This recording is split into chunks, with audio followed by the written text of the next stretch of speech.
चौथे अध्याय में असत्य भाषण तथा भगवान के प्रसाद की अवहेलना का परिणाम बताया गया है। आजकल लोग करते क्या है, पूजा हो रहा है, आए 10 रुपया 20 रुपया 100 रुपया जो है चढ़ाए चलता बने, सोचते बस भगवान खुश हो गए। नहीं, वो 100 रुपया नहीं चाहिए आपको, उनको आपका भाव चाहिए।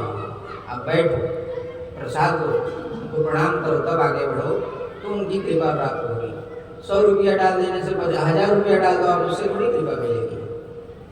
जब तक भाव नहीं रहेगा तब तक कृपा नहीं।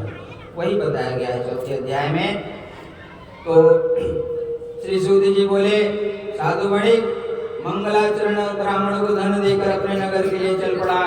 साधु के कुछ दूर जाने पर भगवान सत्यनारायण की उसकी सत्यता की परीक्षा लेने की विषय में उसके सत्यता की परीक्षा लेने की जिज्ञासा हुई। साधु, भगवान ने कहा, साधु तुम्हारी नाव में क्या भरा हुआ है? तब धन के मद में चूर दोनों महाजनों ने अवहेलना पूर्वक हंसते हुए कहा, दंडिन क्यों पूछ रहे हो? क्या कुछ द्रव्य लेने की इच्छा है? हमारी नाव में तो लता पत्ते मिर्च मसाले आदि भरे हुए हैं। ऐसा निष्ठुर वाणी सुनकर भगवान बोले, तुम्हारी बात सच हो जाए। ऐसा कहकर दंडित सन्यासी रूप धारण किए हुए भगवान कुछ दूर जाकर समुद्र के समीप बैठ गए। दंडिन के चले जाने पर नित्य क्रिया करने के पश्चात उतराई हुई जल में ऊपर की ओर उठी हुई नौका को देखकर साधु वणिक अत्यंत आश्चर्य में पड़ गया और नाव में लता पत्ते मिर्च मसाले आदि को देखकर मूर्छित हो ही पर गिर पड़ा।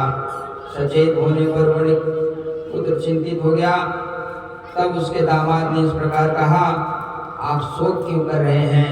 दंडित ने साफ दिया है, इस स्थिति में वही चाहे तो सब कुछ कर सकते हैं, इसमें संशय नहीं है। अतः उन्हीं की शरण में हम चले, वही मन की इच्छा पूर्ण होगी। दामाद की बात सुनकर वो साधु वणिक उनके पास गया। वहां दंडिन को देखकर उसने भक्ति युक्त उन्हें प्रणाम किया, आदर करने लगा। आपके सम्मुख मैंने जो कुछ कहा है, असत्य भाषण रूप का अपराध किया है, आप मेरे उस अपराध को क्षमा करें। ऐसा कहकर बारंबार प्रणाम करके वह महान शोक से आकुल हो गया। दंडिन ने उसे रोता हुआ देखकर, हे मूर्ख, रो मत, मेरी बात सुनो। मेरी पूजा से उदासीन होने के कारण ही, मेरी आज्ञा से ही तुम्हें बारंबार दुख प्राप्त किया है। भगवान की ऐसी वाणी स्वर सुनकर वो उनकी स्तुति करने लगा।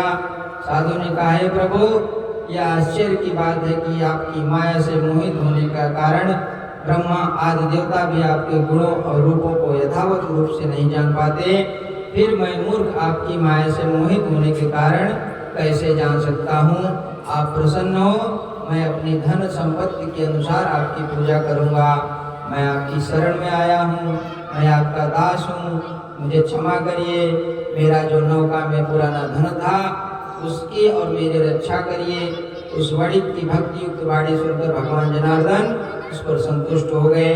भगवान हरि उसे अभीष्ट वर प्रदान करके वहीं अंतर ध्यान हो गए। इसके बाद वो साधु वणिक अपनी नौका में चढ़ा और उसे धन से धान्य से परिपूर्ण देखकर भगवान सत्यदेव की कृपा से हमारा मनोरथ पूर्ण हो गया। ऐसा कहकर स्वजनों के साथ उसने भगवान की विधिवत पूजा की। भगवान श्री सत्यनारायण की कृपा से वह आनंद से परिपूर्ण हो गया और नाव को यत्नपूर्वक संभाल कर उसने अपने देश के लिए प्रस्थान किया। वणिक ने अपने दामाद से कहा, देखो मेरी रत्नपुरी नगरी दिखाई दे रही है। इसके बाद उसने अपने धन के रक्षक दूत को आगमन का समाचार देने के लिए अपनी नगरी में भेजा। पश्चात उस दूत ने उसके नगर में जाकर साधु वणिक की भार्या को देखकर हाथ जोड़कर प्रणाम किया तथा उसके लिए अभीष्ट बात कही। सेठ जी अपने दामाद तथा बंधु वर्गों के साथ बहुत सारे धन धान्य से संपन्न होकर नगर के निकट पधार गए हैं। दूत के मुख से बात सुनकर वह महान आनंद से विह्वल हो गई और उस साधु ने श्री सत्यनारायण की पूजा करके अपनी पुत्री से कहा, मैं साधु के दर्शन के लिए जा रही हूँ, तुम शीघ्र आओ। माता का ऐसा वचन सुनकर व्रत को समाप्त करके प्रसाद का परित्याग करो कलावती भी अपने पति का दर्शन करने के लिए चल पड़ी। इससे भगवान श्री सत्यनारायण रुष्ट हो गए और उन्होंने उसके पति तथा नौका धन के साथ हरण करके जल में डुबो दिया। तथा इसके बाद कलावती कन्या ने अपने पति को न देखकर महान शोक से रुदन करती हुई पृथ्वी पर गिर पड़ी। नाव का दर्शन तथा कन्या को अत्यंत दुखी देख भयभीत चित्त से साधु वणिक ने सोचा, यह क्या आश्चर्य हो गया। नाव का संचालन करने वाले भी चिंतित हो गए।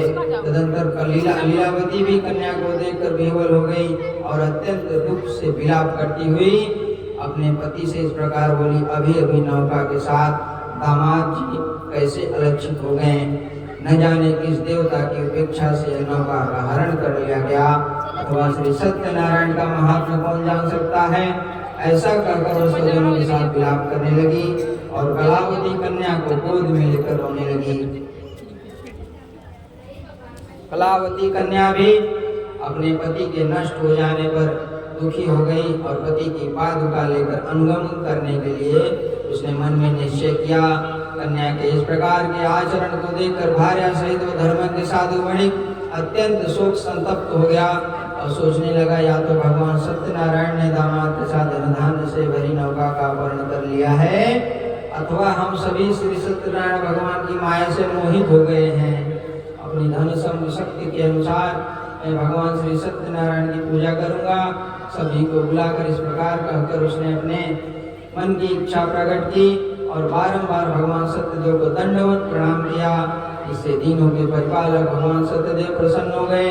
भक्त कुशल भगवान ने कृपा पूर्वक कहा, तुम्हारी कन्या प्रसाद छोड़कर अपने पति को देखने चली आई है। निश्चय ही इसी कारण इसका पति अदृश्य हो गया है। यदि घर जाकर प्रसाद ग्रहण करके पुनः आए तो हे साधो, तुम्हारी पुत्री पति को प्राप्त करेगी, इसमें संशय नहीं है। कन्या कलावती भी आकाश मंडल में ऐसी बाणी सुनकर शीघ्र ही घर गई और उसने प्रसाद ग्रहण किया। पुनः आकर स्वजनों तथा अपने पति को देखकर वह कलावती कन्या ने अपने पिता से कहा, अब तो घर चले, विलंब क्यों कर रहे हैं। कन्या की यह बात सुनकर बड़ी पुत्र संतुष्ट हो गया और विधि विधान से भगवान श्री सत्यनारायण का पूजन करके धन तथा बंधु बांधवों के साथ अपने घर गया। तदंतर पूर्णिमा तथा संक्रांति आदि पर्वों पर भगवान श्री सत्यनारायण का पूजन करते हुए इस लोक में सुख होकर अंत में सत्यपुर वैकुंठ लोक हो गया। इस प्रकार श्री स्कंद पुराण खंडे श्री सत्यनारायण कथायां चतुर्थो अध्यायः। वृंदावन बिहारी लाल की जय।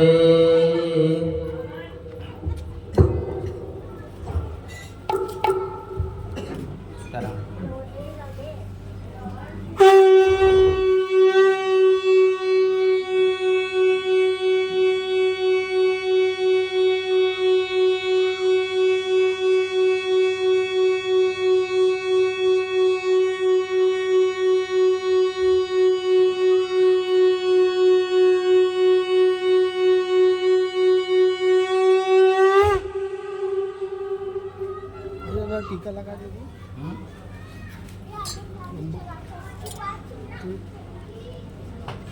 ओम चंदन समापूर्ण पुण्यम पावनाशनम।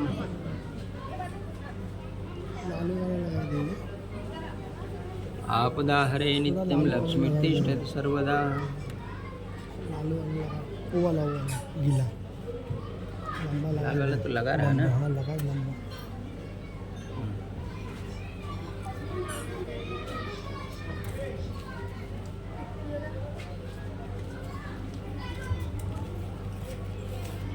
अथ पंचमोध्याय। उसको थोड़ा आगे ले लीजिए ना, समय आगे ले लीजिए, पत्ता झुलस जाएगा। राजा तुंगध्वज और गोप गणों की कथा। सूत जी बोले, श्रेष्ठ मुनियों, फूल लीजिए हाथ में।